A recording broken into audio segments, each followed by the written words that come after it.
So hi guys, in my previous video I did discuss about avoidant attachment, and I discussed the kind of upbringing that these people tend to have and who they become now in romantic relationships. And we find that avoidant attachers tend to come out from a traumatic home whereby emotions like love, affection, cuddles, they were withheld from them. They never got such, they were never allowed to be who they are as a child. So what ends up to these people is that now in relationships, they tend not to be open books. Now they're avoidant attachers. They tend not to be open books. And instead of expressing the emotions, they tend to suppress. They see it as a sign of weakness to people who tend to express the emotions, and a sign of strength the minute you repress your emotions. And the annoying part or the sad part is that they may be doing it consciously or unconsciously because this is their upbringing. So, what are the signs? One is that they mistake self reliance for independence. How do they do that? Is that they have a great deal of confidence about not needing anyone else. They are less willing to engage in self disclosure, less comfortable with intimacy, and less likely to ask help from others because it was pushed, you're good on your own. It's the same mindset that they still having now in a relationship. And why is it that it can't work? Because understand this is that they are overrating their self-reliance, and they are diminishing the importance of getting support from other people or from you as the partner. You don't want to be in a relationship whereby this person is okay with you not being in their life. You don't want to be in such a relationship because why are we communing together? Why are we in this relationship if it's not for companionship, if it's not for supporting each other, if it's not for helping each other grow? So if so, that is one sign of them. The other thing is that they always long for that phantom X. There's that mindset or thinking that there's a person that is waiting for them right in the corner, or even they are always held up with their ex that didn't work out. So if they're always speaking of that, that is a person who has avoidant attachment.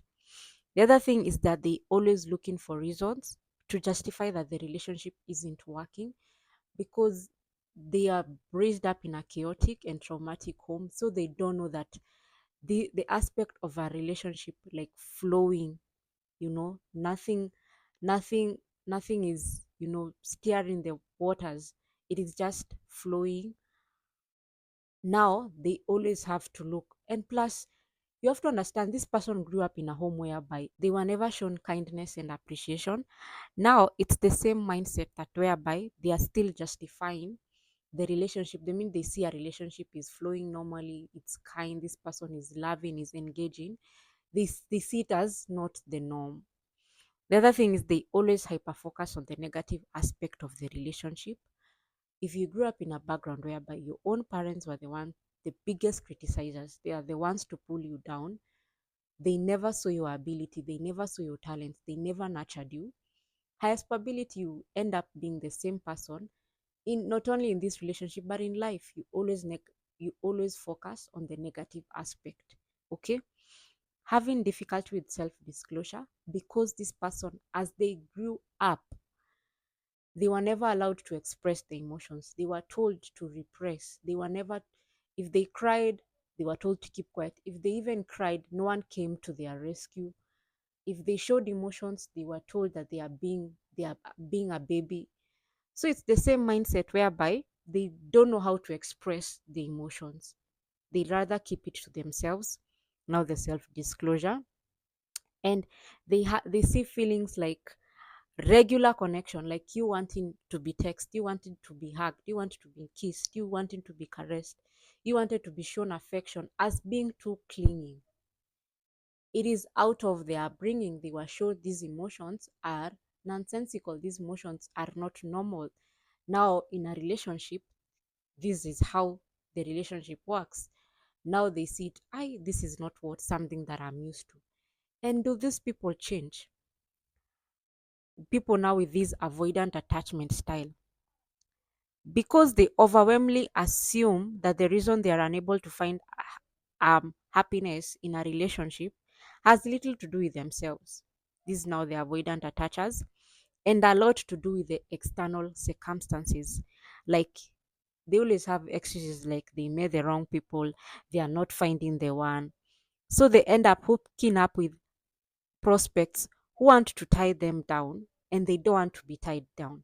You may find even their exes or their previous relationships, not that they did anything wrong, but they don't want to be tied down. They still want that aspect of autonomy and self reliance. So they really search inside themselves for a reason for their dissatisfaction. They really introspect themselves or even agree to seek help for the reason of whereby, why is it that I'm not finding what is wrong with me? They rarely do that. And even if they seek help, they don't even agree to get, the help, because this person has been put in the wiring that self-reliance is key. And unfortunately, until they look inwards or seek counseling, change is not likely to occur. On occasions, when avoidants reach a low point in their life because of severe loneliness, a life altering experience, they can change their way of thinking. Most of these steps require self awareness. On occasions, when avoidants reach a low point in their life, like this is the lowest point in their life, whereby now they are suffering from severe loneliness or a life altering experience, they can change the way they think. They can change the way they think. Because you have to understand the first step of these people of avoidance or any attachment style, even in my previous anxious attachers, it is self awareness. You, by knowing the thoughts and patterns that deny you the ability to get to know someone or to meet the love of your life, knowing that, what, these attachment triggers are the ones that are holding me back in having a fulfilled relationship. So this is the thing, and it's not only in avoidance, also in anxious. And you knowing that the next harder step is for you to start identifying where you employ these attitudes and behaviors and embark on the voyage of change. So I come to the end of my video. Something without with avoidant attachers. It is we have, it is sad the upbringing they had, but it's for them to change to make the initiative in any person's life.